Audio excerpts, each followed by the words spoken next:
એટલે જ્યારે આપણે શું કરીએ પદાર્થને મુક્ત પતન કરતા પદાર્થ માટે પહેલું આપણે શોધીએ એનું જમીન પર પહોંચતા લાગતો સમય. ધારો કે આપણી પાસે આ એક બિલ્ડિંગ છે કે કઈ બી છે h ઊંચાઈ છે. એ ઊંચાઈ કેટલી છે h, બરાબર છે. એક પદાર્થને અહીંયાથી મુક્ત પતન કરાવો. મુક્ત પતન કરાવો એટલે v0 તમારો 0 થાય. મુક્ત પતન જેમ જેમ નીચે આવશે તેમ તેનો વેગ વધે, બરાબર ને. આપણું સામાન્ય નોલેજ શું કે જેમ જેમ નીચે આવશે તેમ તેમ શું થાય, એનો વેગ વધવાનો. તો જેમ જેમ નીચે આવે તેમ તેમ વેગ વધે, બરાબર. એટલે આપણો પ્રવેગ કેવો આવે, પ્લસ આવે કે માઇનસ આવે?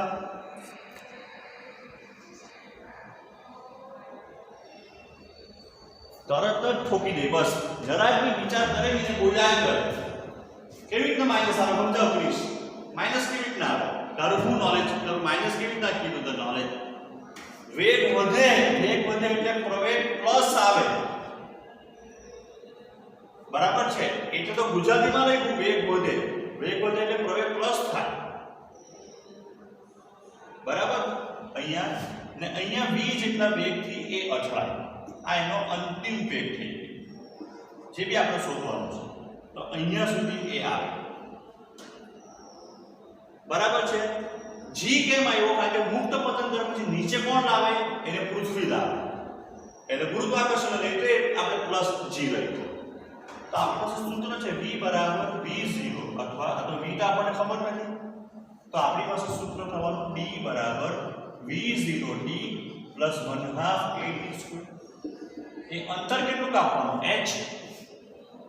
ઊંચાઈની બિલ્ડિંગ છે એટલે h ઊંચાઈનો ટાવર ટેકરી ગમે તે 0 પ્લસ 1/2 gt². એટલે h બરાબર 1/2 gt². 2h બરાબર gt². તો t² બરાબર 2h/g.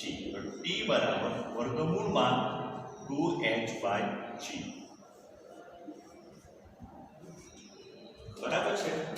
t બરાબર વર્ગમૂળમાં 2h/g. આ શું મળશે? તળિયે આવતા નીચે આવતા કે h ઊંચાઈ જેટલું અંતર કાપતા લાગતો સમય, જમીન પર પહોંચતા લાગતો સમય, બરાબર છે. બીજું આપણે શોધીએ જમીન સાથે અથડાય ત્યારે તેનો વેગ. જમીન સાથે અથડાય ત્યારે તેનો વેગ એટલે આપણે એનો અંતિમ વેગ શોધવા માંગતા છે. આપણે શું કરવા માંગતા છે? એનો અંતિમ વેગ શોધવા માંગતા છે, બરાબર. ચાલો, તો અંતિમ વેગ કેવી રીતે મળશે? કયા સૂત્રથી મળશે? તો v² - v0² બરાબર 2ad. આ આપણું સૂત્ર છે. અંતિમ વેગ જોઈતો છે v². પ્રારંભિક વેગ 0 કારણ કે મુક્ત પતન કરાતું છે. 2gh એટલે v² બરાબર 2gh. તો v બરાબર વર્ગમૂળમાં 2gh. આ ચાર સૂત્રો તમને બરાબર યાદ કરવા જોઈએ તો તમે MCQ ફટાફટ કરી શકશો. આગળ જતા તમને કામ આવશે. ચાર સૂત્રો, બે સૂત્ર આપણે જોયા જ્યારે નીચેથી પદાર્થને ઉપર મોકલે, અને બે સૂત્ર જોયા જ્યારે ઉપરથી પદાર્થને નીચે મોકલે. સમજ પડી કે નહીં? હા, ચાર સૂત્રો બરાબર લખી રાખજો, બરાબર છે.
લખી દીધું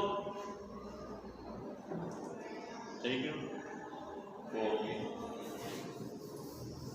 ચાલો હવે બીજો સેકન્ડ પાર્ટ બીજા પદમાં આપણને એમ કીધું છે કે પદાર્થને જમીન પર આવતા કેટલો સમય લાગે તો જો બરાબર ધ્યાનથી જોજો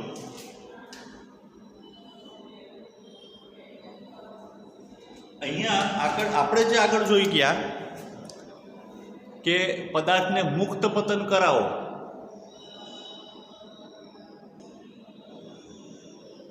પદાર્થને મુક્ત પતન કરાવો તો જમીન પર આવતા કેટલો સમય લાગે તે તો આપણે જોઈ ગયા પણ હવે અહીંયા પદાર્થને મુક્ત પતન નથી કરવું એને 25 મીટર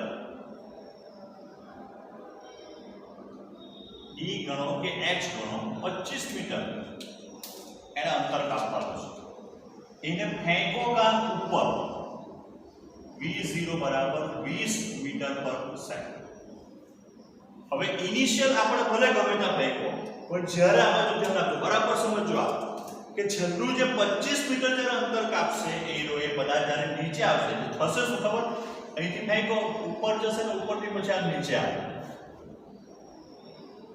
બરાબર જો એને અહીંથી મુક્ત કરેલો તે ને નીચે આવતે તે તો આપણે ગણી ગયા સીધો તો દાખલો બહુ ઈઝી થઈ જશે પહેલે ઉપર ફેંકો એટલે ઉપર જાય અટકે ને પછી પાછો નીચે આવે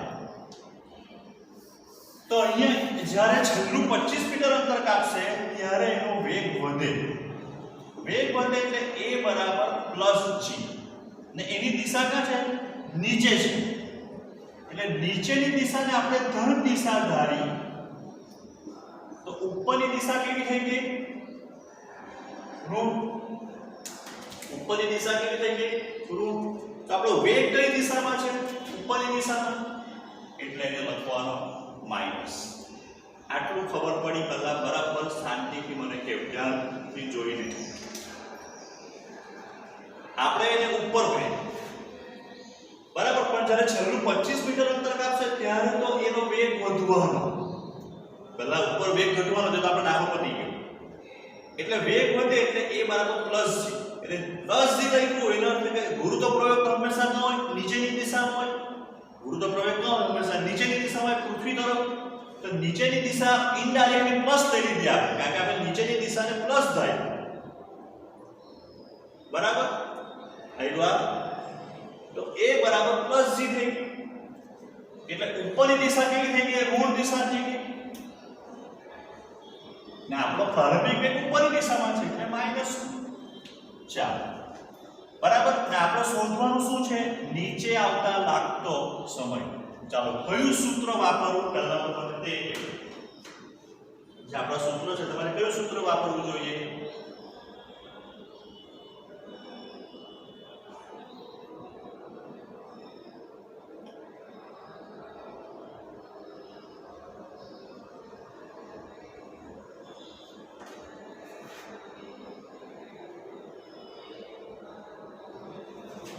ઊંચાઈ અંતર ને સમયનું એક જ સૂત્ર છે લખાવેલું છે તમે લોકો વાંચતા જ નથી d બરાબર v0t + 1/2 at². d એટલે h v0 તમારો માઈનસ છે ને g તમારો પ્લસ છે હવે આમાં બધી કિંમત મૂકીએ તો કેટલી ઊંચાઈ કાપવાનો 25 મીટર પ્રારંભિક વેગ એનો -20 છે પાછો માઈનસ માઈનસ પ્લસ પણ કરી નાખતા માઈનસ મૂકી દીધું છે into t plus 1/2 10t². 25 minus 20t plus 5t નો વર્ગ બરાબર છે એટલે 5t² minus 20t minus 25 બરાબર 0. અહીંયા સુધી ખબર પડી હવે 25 બરાબર છે આમાં ખબર પડી કોઈને કઈ તકલીફ કોઈને કઈ તકલીફ ઓકે ચાલો 5 કોમન કાઢી દઈએ તો t² minus 4t minus 5 બરાબર 0.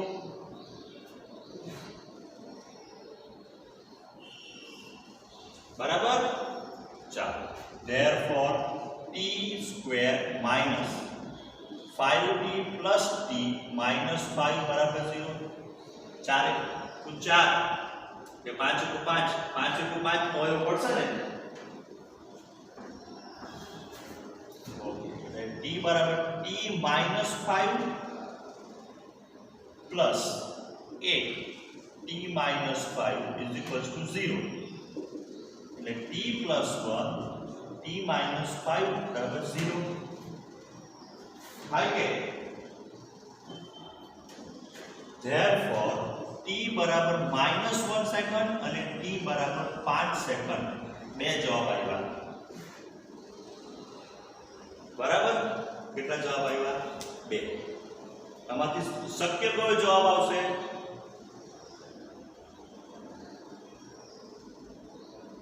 1 સેકન્ડ કેમ નહીં આવે જે સમય માઈનસ હોઈ શકે નહીં એ શક્ય નથી therefore બધા t બરાબર 5 સેકન્ડમાં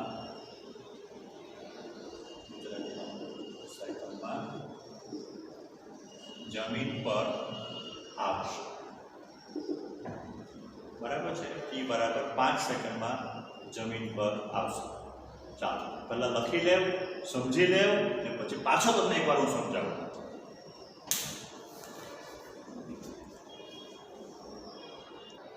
સ્વાધ્યાયનો 3.10 એક ખેલાડી 29.4 મીટર સેકન્ડની પ્રારંભિક ઝડપથી એક દડાને ઉર્ધ્વ દિશામાં ફેંકે છે હવે અત્યારે ડાયરેક્ટ ડી ગણવાના છે ડી દડો કેટલી મહત્તમ ઊંચાઈએ પહોંચશે અને કેટલા સમય બાદ ખેલાડીના હાથમાં પાછો આવશે g બરાબર 9.8 મીટર પર સેકન્ડ સ્ક્વેર લો અને વાયુનો અવરોધ પકડો બરાબર છે આપણે શરૂઆતમાં જ આનું સૂત્ર કાઢી ગયા છે આ ઉપર ફેંકવાના v0 બરાબર 29.4 મીટર પર સેકન્ડ અહીંયા પહોંચે એટલે એનો વેગ 0 થઈ જાય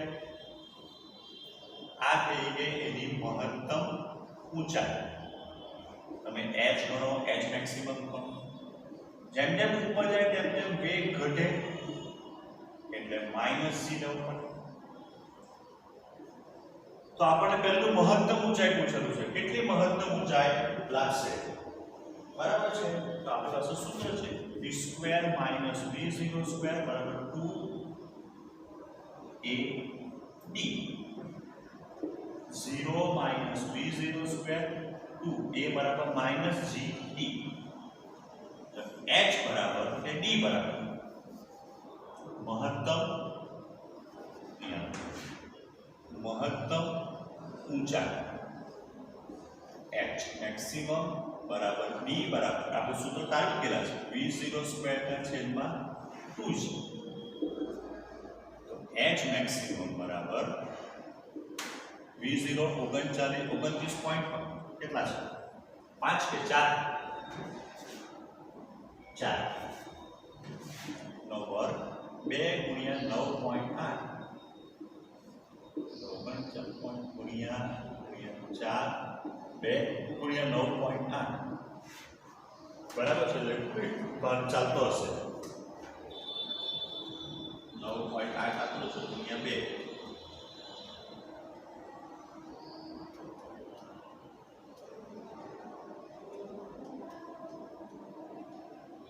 44.1 આવ્યો જવાબ 44.1 મીટર આટલી મહત્તમ ઊંચાઈ પ્રાપ્ત કરશે આટલી મહત્તમ ઊંચાઈ પ્રાપ્ત કરશે બરાબર ખબર પડી હેલો ઓકે ચાલો હવે આપણે પાછો ખેલાડીના હાથમાં કેટલો સમય પાછો આવશે એટલે ફેંકે કેટલા સમય પછી હાથમાં આવશે તો પહેલા આપણે શોધીએ મહત્તમ ઊંચાઈ પ્રાપ્ત કરવા લાગતો સમય તો v બરાબર v0 plus gt આ તો 0 આ v0 આ 80 ને એ બરાબર -gt છે. તો therefore gt બરાબર v0, તો t બરાબર v0 ના છેદમાં g. તો t બરાબર v0 9.4 આ 9.8. તો t બરાબર કેટલું આવે?